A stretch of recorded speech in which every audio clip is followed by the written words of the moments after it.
Hello, this is Power Pantaloons Podcast. My name is Tanya. I'm your holistic cancer wellness guide.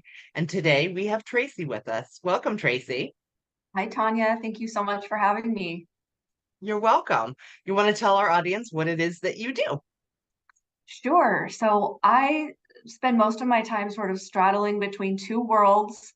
I've been an attorney for the past 15 years, but most recently I've become an energy healing practitioner, helping other lawyers and high stress professionals heal from burnout.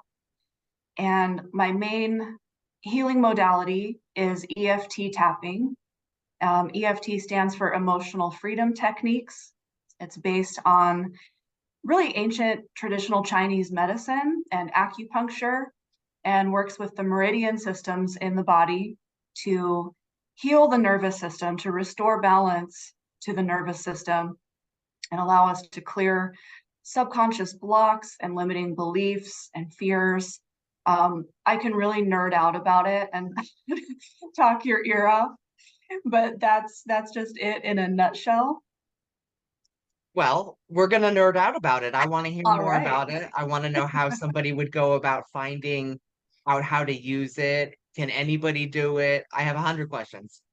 Okay, awesome. Yeah, so EFT really, I mentioned it was based on this on traditional Chinese medicine, but it was developed by the work of a clinical psychologist named Dr. Roger Callahan.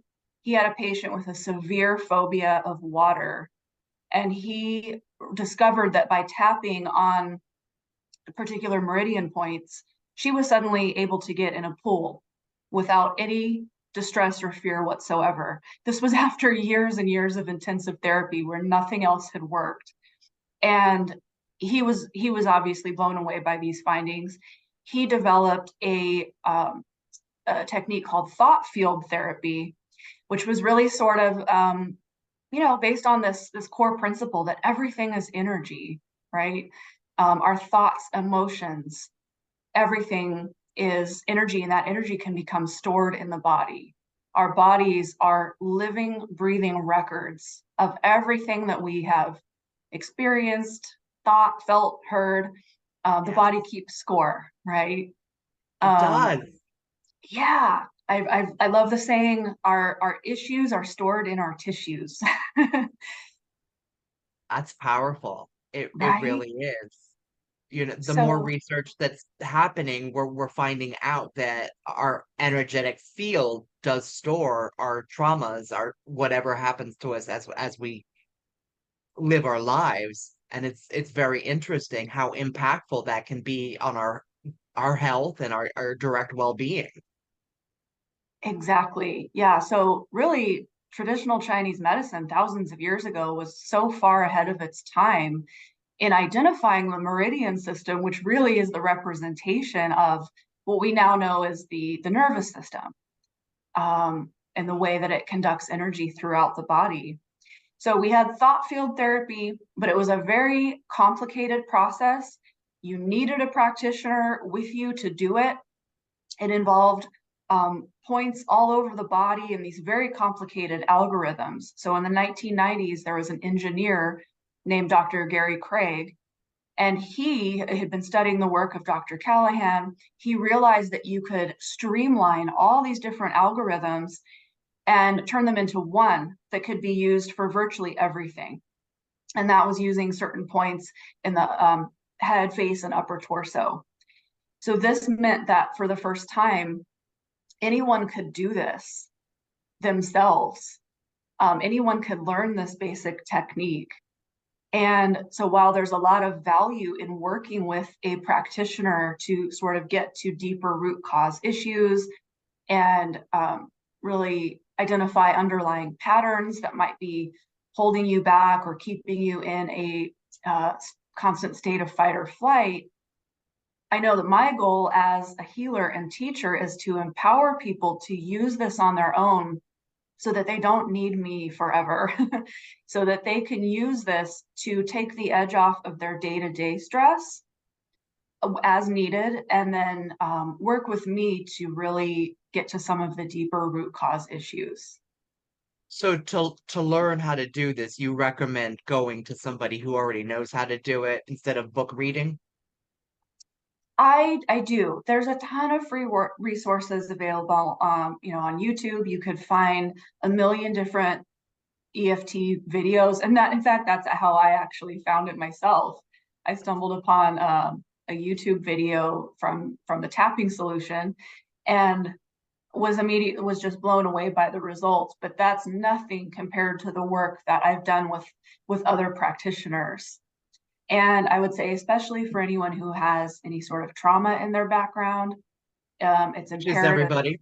Exactly, Which is everybody. exactly. None of us escape. It's imperative to work with someone who has been trained to in various techniques and knows how to not re-traumatize you. So Yeah, that would be horrible. Just trying to help yourself and then you injure yourself further. That's fantastic. And I love that it's a modality that you don't need props for, or you know what I'm talking about. Like uh how do I it's sort of like Reiki. It's energy that you just manipulate. exactly. Yeah, EFT is sometimes described as acupuncture without needles, which is great for me because I don't know about you, but I hate needles. I have to be in a lot of pain to be willing to do acupuncture. And obviously, you need that practitioner to properly place them. So with this, you're able to, by just lightly tapping with the fingertips on your own face and upper torso on these specific points in a specific order, really has the same effect at releasing and clearing this stuck and stagnant energy. Have you actually had acupuncture I have. and you found it like needles? Like, Painful, you mean? Or well, for me, like it was more like hair, like because the needles are so fine. I don't like needles at all, but like when you go through chemotherapy and radiation and you have to have your blood levels checked every 2 seconds, you start to right. get used to having to endure being punctured. But when I had acupuncture, it wasn't, I was like, no, I don't want that. And my friend um was a new chiropractor. She's yes, you do. And then just, did it. And I was like, oh, that wasn't nearly as traumatizing as I was anticipating. Yeah, no, it's really not that bad. It doesn't feel like the pinch of a regular needle, but I found in some spots it was like more of a nerve pain, like almost a burning, when it went in. So the fact that I can do that, I get the same results without that is great. It's amazing. Yes, absolutely. The less mental trauma that you give yourself because you don't like the modality process, that's a thing. That's absolutely a thing. Yeah. Especially since, I may have at one point bitten a nurse so that I wouldn't get don't like needles. I'm sure they're used to that, right? That happens more than we probably think.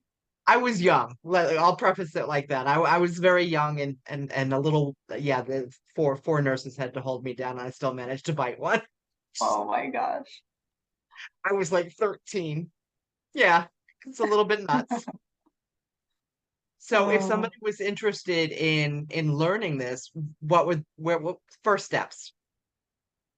So first steps, I mean, because there are a lot of resources online, I would encourage anyone to just research it, educate yourself about it, learn more about what it can do and how it works. But book a session with a practitioner. There's a lot of wonderful, highly qualified practitioners, and many of us specialize in very specific areas.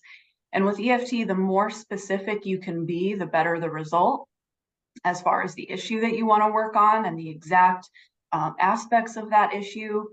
So there's practitioners who specialize in everything from birth trauma, pregnancy loss, Yeah.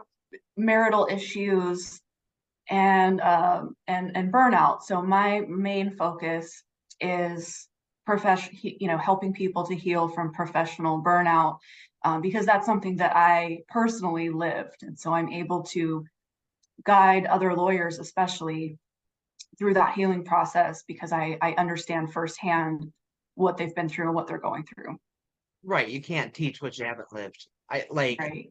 I really feel that. So, which is why I'm able to help people navigate devastating cancer diagnoses because I lived that and experienced a whole bunch of stuff they don't talk about when you receive your diagnosis. Although I can't when I got my diagnosis after the doctor said you have cancer, I didn't really hear anything else she said because my brain just turned it into Charlie Brown teacher noise. Womp, womp, womp, womp. Um, so maybe they did say some important stuff there. Right. Yeah, it's super important to have gone on the journey yourself in order to teach somebody where you're going, and it makes you uniquely qualified because you walked that walk. People can say that they understand all they want and they mean well, but unless you've actually received that diagnosis or done that thing or burned out because of your job, you're not gonna really understand. And it makes a difference. It really does. Yeah, my own burnout probably peaked about 10 years ago in 2013. I was very successful. I represented one of the largest companies in the world, and I was miserable. Probably had some of the telltale signs that the law profession was not really for me, even back in law school. But at that point, you've already invested so much time and money into this endeavor, which I had probably chosen for various fear-based reasons in the first place, really was not in alignment with who I am, but charged forward nonetheless. And so 2013, I was binge drinking. I dreaded waking up every morning. Started having some sneaky like chronic health issues because my body was literally trying to tell me, stop doing this. Yes.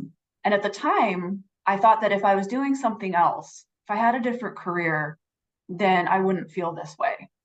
I totally blamed outside circumstances, and I was looking to outside substances, circumstances, things, people to change and make so that I could feel better. And I tried other like lower stress positions or things that I thought would be more in alignment or make me happier, but I would burn out again. No, really, no matter what I was doing, because the problem was within me. And that is probably one of the main things I've learned about burnout is that even with professional burnout, career burnout, it's really never about the job or career. It's just a symptom Yeah. of these much deeper underlying issues. So my work with clients is really to figure out and sort of map out their burnout origin story, going back to most often in childhood, to the family of origin and those family dynamics. Even if you had the best parents, the nicest family, um, like you said, none of us escape without some sort of trauma, whether that was inflicted by our peers or bullying at school or a teacher. Kids are Um, mean. oh, yeah, they are. Yeah, they are. And so when we start healing those root cause issues, clients can get to a place of such internal peace and stability that the outside circumstances really don't control them as much. They're Yeah. not as triggered. And then whether that's the right career path for them or not, they're able to then make a decision to either stay or leave, but from a place of power, and alignment rather than fear and desperation. Because for so many of us, before we really heal these issues, the 6 or 7 year old version of ourselves has been in the driver's seat making a lot of these decisions. And so we want to get the healed, grown up version of you back in the driver's seat and making decisions that feel good and right for you, for who you are now. Yes, absolutely. I agree with that. The way that we approach a lot of stuff um in our society is backwards. However, I do really see a global conscious shifting towards more mind, body, spirit, and more light work and shadow work to heal yourself from the inside, because that's the only way that you're going to make progress. And it's a lifelong journey to know yourself and what's going on with your body is directly impacted by your surroundings, but you really need to listen to what your body is telling you. And your body knows intuitively if the thing that you're doing is not in alignment with your true self and will tell you. It also will tell you when things are wrong. Like, I knew there was something wrong with my body, something going on. And the blood work, the pap smear, the ultrasound, the transvaginal ultrasound, this crazy uh test where they inflated my uterus with saline and then imaged it. All of that came back fine or inconclusive. And they didn't find my cancer until they did a D&C. Mhm. And a healthy uterus is 4 ounces. When they took my uterus out, it was over 10 pounds. And there were no markers in my blood, but I knew there was something going on. And fortunately, I kept advocating for myself, and my gynecologist was a gem. There was no resistance. She's like, this is the next step. This is the next step. This is, and to have that kind of, I know a lot of people don't have that with their doctors, which really is a tragedy, but keep talking. Find somebody who will listen to you, because if you know something's going on, you know something's going on. And sometimes blood work isn't going to pick it up. Absolutely. Yeah, when our body speaks to us, it can give us a lot of times a much more clearer signal when something is physically wrong. Um, but in terms of emotional pain or emotional mental issues, the craziest thing to me is how our subconscious mind interprets familiarity as safety. And so there are instances where even if something feels terrible to you and you're like, I hate this, I don't want to do this anymore, the number one goal of your subconscious mind is to keep you safe. So you may have heard the saying that people will choose a familiar hell over an unfamiliar heaven, and they will be Yes, drawn to and stay in situations that consciously, cognitively, they don't want. They want to change, but the subconscious is so powerful that it will override that and say, no, this feels familiar. We know what to do here. This is safe. And yes, so I've noticed with a lot of lawyers in particular, I'm sure other professions as well, but I can only really speak to the legal industry. For so many people, they may have been drawn to a high stress profession in the first place because of certain things that felt familiar and that actually mirrored their childhood emotional experience. Because until we've healed those things, we will constantly try to recreate it. And so, for example, if you were raised in a really high conflict home and you had to be responsible from a very young age, or be the mediator or the peacekeeper, or constantly, like prove your worth and value through achieving or whatever, you might find those similarities in something like law practice. And so even though you would very much like to get away from that, you were drawn to that because on some level you're like, I've been training for this my whole life. This feels comfortable. I know what to do here. Yes, Tracy. We repeat cycles until we learn from them.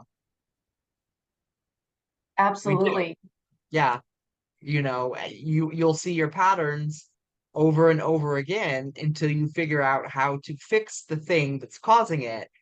And in our society, we're basically taught to just treat the symptoms and not actually find the root problem.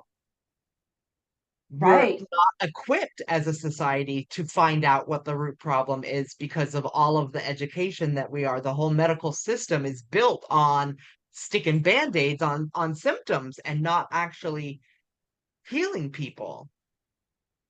Exactly. And going back to what you were saying about our body letting us know that something isn't right, I find that I know for myself and a lot of lawyers, we're we're really good at ignoring those bodily cues and those alarm bells and shutting them down, pushing them down, and really almost being in a sort of a dissociated state that allows us to push past all this discomfort. You know, our body is screaming at us. It's saying, "You're tired. Um, this is too much. You haven't. Our adrenals have been just. You've been pumping out cortisol and adrenaline all day, and you need to stop." And there's something within us that just overrides that. And the craziest and kind of most fucked up part of that is that we'll get a lot of praise for that. That actually makes us more successful in our career, at least for a time, because you'll get praise. Oh, wow, she always comes through. She met this deadline. Um, A real it's, go-getter. oh, yeah, until that stops working and your body actually collapses from the stress and pressure. And then, yeah, exactly like you said, people then go to look for this medical cause of it, or to treat or heal the symptoms. And it's like, no, this all started at the energetic, emotional level. Yep. And the longer you don't listen to it, the more drastic the body has to be. And now you have a cancer diagnosis. Exactly. And you're forced, literally forced to take a year off and do absolutely nothing but sleep and take care of yourself and start over and then really work on yourself or whatever it is. The body has to become very dramatic because you're ignoring all of the little subtle signs as it keeps asking for help and keep asking for you to treat it the way it needs to be treated. And the longer you don't listen, the bigger the issues that the body will create for you so that you listen. And sometimes people just don't listen all the way to the grave. Right. Yeah. Right. Sad. It's sad, but we're not. And part of the problem is we're not taught how to, and I think it's done on purpose. They want perfect little office worker people, and they don't want to teach us how to be human beings. And we need an instruction manual. And there's a bunch of us that are writing our own little versions of it, and we're working together and we're figuring it out. And I'm hoping for a new dawn, and a much more enlightened society. I think it would be beautiful if we could be who we want to be, help who we want to help, and focus less on capitalism. Yeah. And I can't think of a profession that needs this more than the legal industry. And there are so many things about it that are inherently broken and outdated and that create a sort of unnecessary additional level of stress. Really doesn't need to be that way. And so my mission is in doing this is really to, for the people who are meant to be lawyers as their core purpose and mission, that's wonderful. I want them to be able to show up as the healthiest and best versions of themselves because we need amazing lawyers. We need people who are skilled and able to do that kind of work. Um, and then for people who maybe that is not really their highest Passion, path or purpose. calling, exactly, to help them have the courage to make the necessary change, whether they stay in that profession or leave entirely. Yeah. Everybody has a true purpose, a true mission, what they calling. I like the word calling. I think that's correct. I think we all have that. And it's part of our responsibility to figure out what that is and then follow that. And that brings joy. And giving and helping people brings joy. And that's Exactly. part of why I do what I do. Yeah, I always say, your calling is not what you do, it's who you are. It's what you can't really help yourself from doing it. So like for you to be an advocate and a mentor and a healer, I bet you would do that in any job or situation you were in, no matter where you were. You can't help it. It's just who you are, right? Yes, it's going to leak through no matter what I do or try not to do. I Exactly. can't help myself. I'm always asking people, if they'd like a little energetic healing or Reiki, or can I make them a tea, or Yeah. like you have some inflammation. I have this beautiful salve over here. Like it's always been that way with me since I can remember, you know. Yeah. Same here for me. Being a teacher and a healer, um, whether that's just bringing sort of healing, calming energy to a really high conflict situation, or being a mentor to younger attorneys. Yeah, I would always find a way to sort of let that shine through. But I think one of the keys to healing burnout is to really getting clear on that calling and purpose, and to find ways to incorporate as much of that as you can wherever you happen to be. Yes, absolutely. Absolutely. And we can we can teach the younger generation. And I think a lot, like if you look at a lot of what they're doing, they've been forced into this position where they have to think outside of the box. And a lot of them have embraced light work and alternative because they have to, because they don't have any health care. So they're forced to figure unique ways. And like there's a lot of beautiful stuff coming out of that, but it's a shitty way for them to have to be there. Right. Yeah, that's so true. Yeah, they're gonna bring about the beautiful revolution, right? Like each of us has added to the light work space and helping people. Like that's really what we're as a society, we're communal. We're built to help each other and not tear each other down. And it's just a lot of the nonsense. Nonsense is a good word for it. That goes on has to do with stuff that is sort of inflicted on us. And if we don't know any better, we feed into it. Yeah. Um, just within, the corporate legal industry, I'm seeing how starved people are for this and how open they actually are, which was very surprising to me.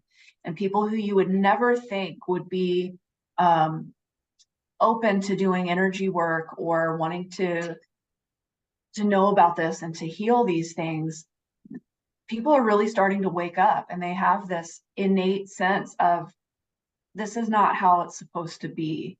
And I can't do this for the rest of my life. Something's got to change. So yeah, slowly we are bringing about that change, but it all starts from within. So within ourselves individually, and then within the people who collectively make up that profession.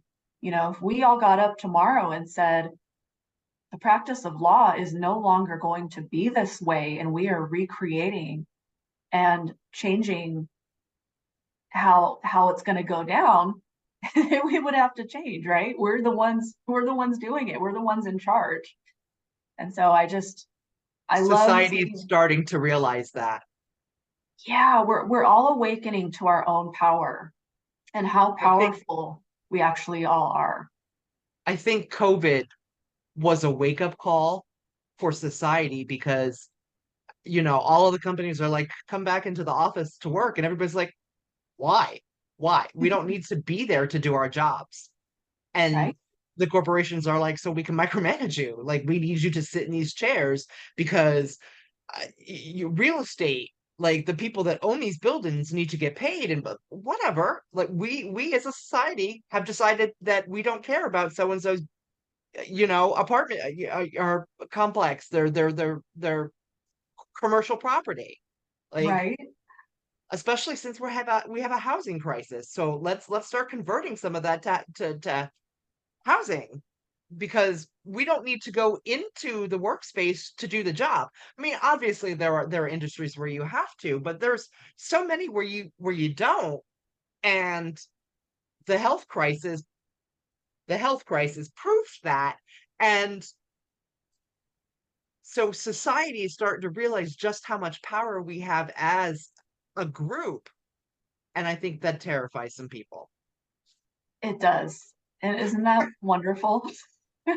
Yes, yes, but it also makes them a little bit more aggressive in their rash ideas. And I don't want to go down, like, that's a soapbox for a different day. That's not the purpose of this podcast. I know. But yeah, yeah. So this has been fantastic, Tracy. I really appreciate you dropping by and educating us on emotional freedom technique, right? That's what it is. Did I say Yes, that right? yes. Thank you so much. And I will make sure that everybody has the information on how to find you. If they're experiencing burnout, they have a high stress job, or they're a lawyer and they want to learn more from you, I'll make sure that your web address is in the show notes. And I really appreciate you being here today. Thank you so much, Tanya. Have a good day, everybody.